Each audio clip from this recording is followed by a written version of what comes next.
In this lecture, I want to trace through the effects of the global economy on Europe and European politics. And so I want to start with the themes here. If you remember, we talked in lecture series 1 about the growth in state building. In our last lectures, we started to talk about the importance of mercantilism and the growth of professional armies. And what you should see in all of this is sort of a feedback loop that as states try to centralize, they want to do so to build their armies. But to do so, they need to develop mercantile interests. And as they acquire more mercantile interests, they need more military force. And so all of these factors interrelate. And what I want to do is, in this sub-lecture, trace through the effects of all of these themes on European history. Now, this sub-lecture is entitled After Utrecht because the Peace of Utrecht ends Louis XIV's wars.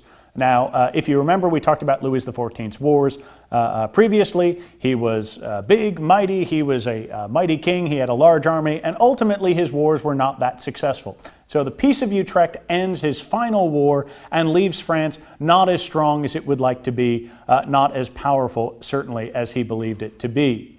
And so this means that the role of the powerful, strong military ruler moves from France to a new power, one that we talked about before in Lecture 1 as well, namely the state of Prussia. Because by this point, after Utrecht, you get the rise of Frederick the Great, the new ruler of the Prussian state. He takes the strong state his father left him, he takes the strong army that his father had built up, and he prepares to use it. And in 1740, he launches a war against the state of Austria, kicking off what's known as the War of Austrian Succession. He sees the new Austrian ruler as weak, specifically because she's a woman, Maria Theresa. And he feels that this is a great chance to strike a blow, gain a very rich province of Silesia, and do so at the expense of his neighbor.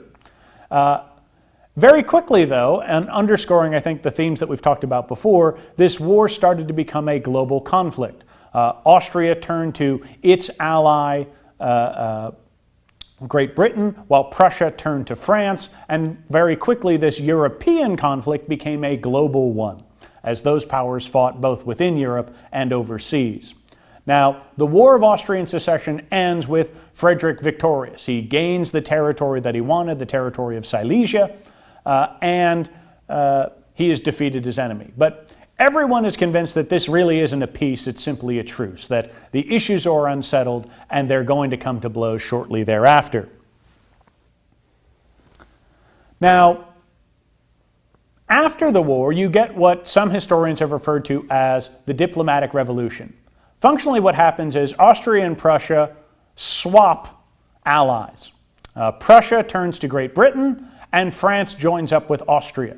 What this means, though, is that when war comes again, as most people expect it will, between Austria and Prussia, you will get another global war. That's why I'm arguing that this could be called the First World War.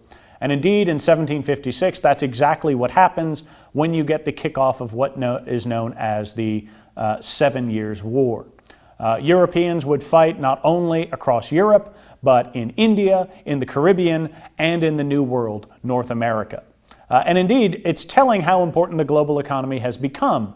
The leader of Britain, William Pitt the Elder, makes a specific goal to fight the war in the rest of the world. Not win the war in Europe, but win it in the colonies, win it in the Caribbean, win it in India.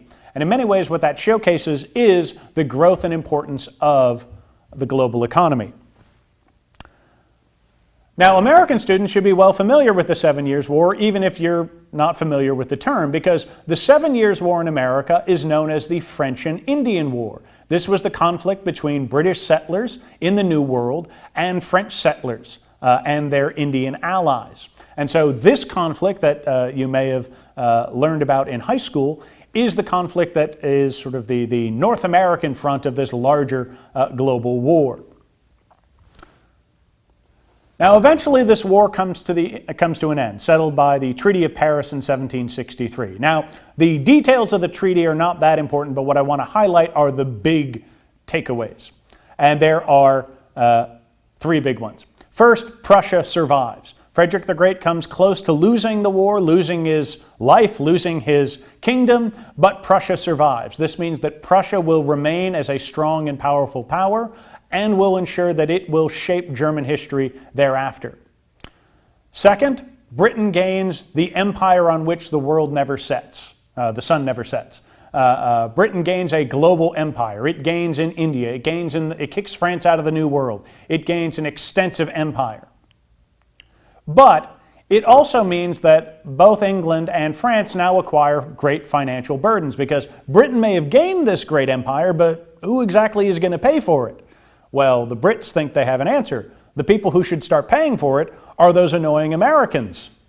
And so you start running into the causes of what will bring about the American Revolution, the Stamp Act, all sorts of other things that you may have picked up in American history. Now, the financial burdens, though, also extend to France, because France suffers during the war because they fight, they commit all this resources to fighting their enemies overseas, and they lose. They lose their empire, they lose a great deal of holdings, and so this means France is suffering under a great deal of debt. But they have a deep desire for revenge. And so when the American Revolution breaks out, the French want to find a way to get involved.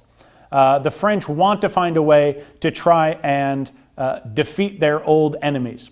And this is exactly what the French are going to do. Despite the risk, despite their financial crises, they're still going to double down. They're still going to commit to sending money and eventually troops to aid the Americans to get revenge against their allies.